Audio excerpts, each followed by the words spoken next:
모두가 불가능할 것이라 생각하던 바로 그 순간 토트넘의 단 한 사람 손흥민만큼은 포기하지 않았고 결국 득점으로 자신의 가치를 다시 한번 증명해냈다. 현재 유럽 축구계에서 토트넘의 주장 손흥민의 활약이 엄청난 화제가 되고 있습니다. 토트넘은 한국 시간 9일에 펼쳐진 첼시와의 홈 경기에서 두 골을 먼저 넣고도 네 골을 혼납하는 치욕스러운 역전패를 당했습니다. 경기 막판 손흥민의 기적같은 만회골이 있었음에도 결과를 바꾸지는 못했는데요. 그러나 이를 지켜본 수많은 영국 매체에서는 점수차가 벌어질수록 토트넘 선수들은 거의 경기를 포기했었다. 메리슨과 포로는 서로 프리킥을 차기 위해 경쟁을 벌였지만 토트넘의 주장 손흥민만큼은 달랐다 라며 경기 막판 천금 같은 골을 집어넣은 손흥민의 정신력에 찬사를 남겼는데요. 수많은 영국 축구 분석가들 또한 현재 토트넘의 전술에서 손흥민이 골을 넣기란 불가능에 가깝다라며 손흥민은 윙어가 아닌 풀백으로 뛰며 거의 빌드업만 담당하고 있는데 이는 이브리그 감독조차 하지 않은 최악의 선수 운용이라며 무리한 출전으로 다시 한번 주전 수비수 2명을 잃게 된 포스텍 감독의 영병술에 엄청난 비판을 가했으며 이어서 이들은 메리슨과 솔랑케를 영입한 것이 결국 손흥민의 이탈과 토트넘의 몰락 두 가지 결과를 이끌어냈다 말에 수많은 현지 팬들의 공감을 사고 있는데요. 이게 도대체 어떻게 된 일인지 이번 경기의 이모저모 더 플래닛에서 자세하게 알아보겠습니다. 토트넘의 홈구장 핫스퍼 스타디움에서 열린 토트넘과 첼시의 런던 더비. 최근 3경기에서 1승도 거두지 못한 토트넘은 반드시 반등이 필요했고 순위가 11로 추락한 상황에서 팬들의 여론도 심상치 않았습니다. 현재 SNS에서는 레비아웃과 포스텍 감독의 경질 여론이 빗발치고 있었으며 이번 경기마저도 패배한다면 사실상 포스텍 감독의 경질은 기정사실화된 것이나 마찬가지라는 의견이 있었는데요. 반면 첼시는 최근 치른 5경기에서 4승 1무의 성적을 거두면서 무패 행진을 달렸고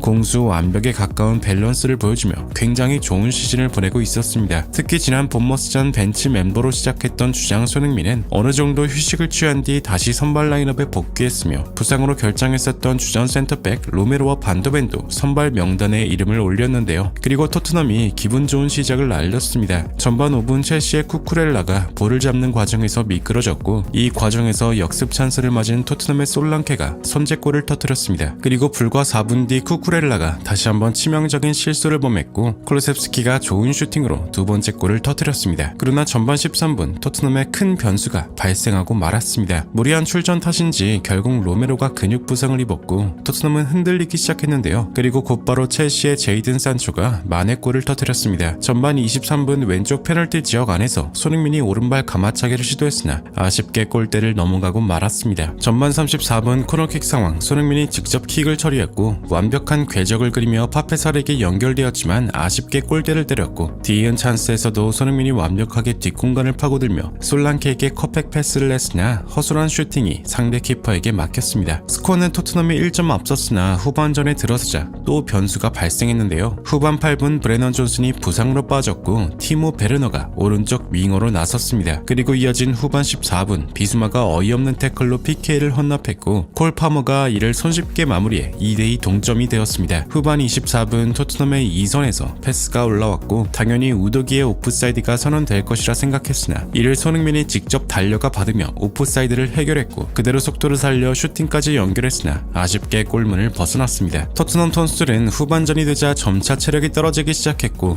결국 후반 28분 첼시가 역전골을 터뜨렸습니다. 후반 33분 반더벤이 또 부상을 입어 교체되는 참사가 발생했는데요. 그리고 파페사르가 PK를 헌납했고 이를 콜 파머가 파넨카킥으로 마무리해 스코어는 2대4가 되었습니다. 후반 추가 시간 손흥민이 얻어낸 귀중한 프리킥 찬스 상황에서 부주장 로메로와 포로가 서로 자기가 찰 것이라며 신경전을 벌이기까지 했는데요. 이를 접한 전문가들은 토트넘 선수들은 팀이 지는 상황에도 자신의 기록만 신경 쓴다. 이 프리킥 문제는 시즌 내내 계속되는데 포스테코글루는 아직도 이 문제를 해결할 생각이 없는 것 같다라며 이것이 토트넘의 현실이라며 강한 비판을 가했습니다. 그렇게 홈팬들마저 절망에 빠진 바로 그 순간 토트넘의 캡틴 손흥민이 득점을 터뜨렸습니다. 코너킥 상황 메리슨이 좌측 측면을 완전히 뚫어내며 손흥민에게 패스했고 손흥민이 이를 원터치로 밀어넣으며 추격골을 성공시켰는데요. 손흥민은 세레머니도 하지 않고 마지막까지 동점골을 위해 최선을 다했으나 결과를 바꾸기엔 시간이 너무나 부족했습니다. 결국 경기는 3대4로 첼시의 역전승으로 끝나고 말았는데요. 경기가 끝나자 손흥민의 망연자실한 표정이 카메라에 포착되기도 했습니다. 이날 손흥민은 2번의 기회 창출, 100%의 드리블 성공률, 1개의 득점을 포함해 팀 내 최고 평점을 부여받았습니다. 영국 축구 레전드 게리 네빌은 토트넘의 경기력을 보고 뜻밖의 코멘트를 남겼는데요. 오늘 토트넘의 패스 맵을 보면 너무나도 충격적이다. 손흥민은 거의 풀백의 위치에서 뛰고 있었으며 동료들의 빌드업을 도와주는 역할만 맡았다. 오히려 풀백인 우도기가 손흥민의 위치보다 높게 올라가는 경우가 많았다. 이 때문에 손흥민에게 수비 부담이 더해질 수밖에 없었다. 오늘 손흥민에게 몇 번의 골 찬스가 있었지만 그 찬스마저도 스스로의 능력으로 만들어낸 것이었다. EPL 득점왕 출신 선수를 고작 이런 롤로 사용한다는 건 포스테코글루의 능력이 겨우 그 정도밖에 안 된다는 것을 의미한다. 라며 토트넘의 레전드인 손흥민이 토트넘을 떠나는 이유도 이해가 간다고 말했는데요. 스카이 스포츠의 분석가로 활동 중인 마이클 오원 또한 토트넘 선수들은 역전을 당하자 완전히 경기를 포기해버렸다. 마지막 순간까지 프리킥 욕심을 내는 선수들, 중요한 찬스에서 패스하지 않고 욕심을 부리는 선수들, 이 팀은 손흥민이 없었다면 진작 추락했을 팀이었다. 손흥민은 지금 너무 많은 역할을 요구받고 있다. 마지막 손흥민이 만회 골을 터뜨렸을 때 난 이 팀의 희망은 결국 손흥민뿐이라고 생각했다. 토트넘에게 있어 손흥민은 너무나도 과분한 선수다 라며 마지막까지 경기를 포기하지 않았던 손흥민의 정신력에 감탄을 금치 못했는데요. 토트넘의 감독 엔제 포스테코글루는 경기 후 기자회견을 통해 경기에서 앞서 나갈 기회는 많았는데 왜 방식을 바꿔야 하나, 결국 문제는 실점이다. 상대에게 2점을 넘겨준 것은 매우 실망스러운 일이다 라고 선수 탓을 하며 자신의 전술에는 큰 문제가 없다는 어이없는 망언을 내뱉었는데요. 그러나 경기 후 공개된 패스맵에 의하면 첼시는 대부분의 선수들이 유기적으로 연결된 반면 토트넘은 거의 모든 패스가 손흥민을 거쳐가고 있다는 것을 알 수 있었으며 손흥민의 위치 또한 공격수가 아닌 수비수의 위치임을 확인할 수 있었습니다. 이를 접한 전문가들은 토트넘은 사실상 손흥민을 갈아서 빌드업한 것이나 마찬가지라며 손흥민에게 주어진 역할이 너무나 과도했으며 이로 인한 체력적 부담과 심리적 부담이 경기력으로 드러난 것이라며 토트넘의 전술은 2부 리그 수준이나 마찬가지라고 강조했는데요. 실제로 지난 본머스 원정에서 토트넘 선수 대부분이 응원하러 온 원정 팬들에게 인사조차 하지 않고 경기장을 떠났는데요. 그러나 토트넘의 주장 손흥민은 홀로 원정 팬들에게 찾아와 박수를 하며 팬들과 소통했으며 심지어 다른 동료들이 팬들에게 제대로 인사하지 않자 그들을 지적하며 팬들에게 고마움을 표현하려고 했습니다. 첼시와의 경기 후 손흥민은 인터뷰를 통해 오늘 여기서 우리의 실수에 대해 하루 종일 말할 수 있지만 차라리 내가 놓친 찬스를 탓하고 나에 대한 비난을 감수하겠다. 내가 팀을 실망시켰다는 느낌이 들었고 미안했다 라며 마지막까지 자신을 탓하는 모습을 보였습니다. 여러모로 최악의 팀 사정에도 불구하고 남다른 모습을 보여주고 있는 손흥민 선수. 현재 수많은 현지 매체에서는 손흥민의 이적설에 많은 관심을 드러내고 있습니다. 오늘 손흥민 선수의 활약이 너무나 자랑스러우며 언제나 부상 없이 멋진 활약이 계속되길 간절히 응원하겠습니다. 진심으로 구독과 좋아요 부탁드리며 시청해주셔서 대단히 감사합니다.